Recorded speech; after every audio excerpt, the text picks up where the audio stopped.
ఎవరు ఎవరికి అందంగా ఉండాలి అంటే ధర్మమన్న చట్రంలోకి ఇమడాలి అంటే భార్యకి భర్త, భర్తకి భార్య అందంగా ఉంటే చాలు.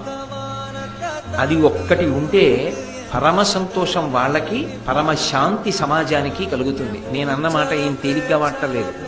నేను మహాభారత సారాన్ని ప్రతిపాదన చేస్తున్నాను. భర్తకి భార్య అందగత్తె, భార్యకి భర్త అందగాడు, చాలు. వాళ్ళ జీవితాలు పరమ సంతోషంగా ఉంటాయి, సమాజం ప్రశాంతంగా ఉంటుంది.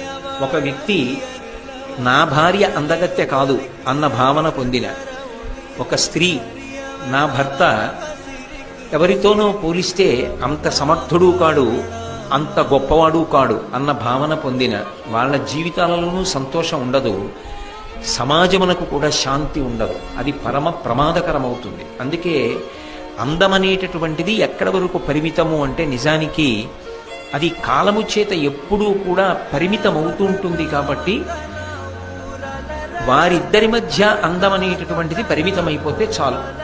అది కాలగతిలో ఏమవుతుందంటే ఆ అందం క్రమక్రమంగా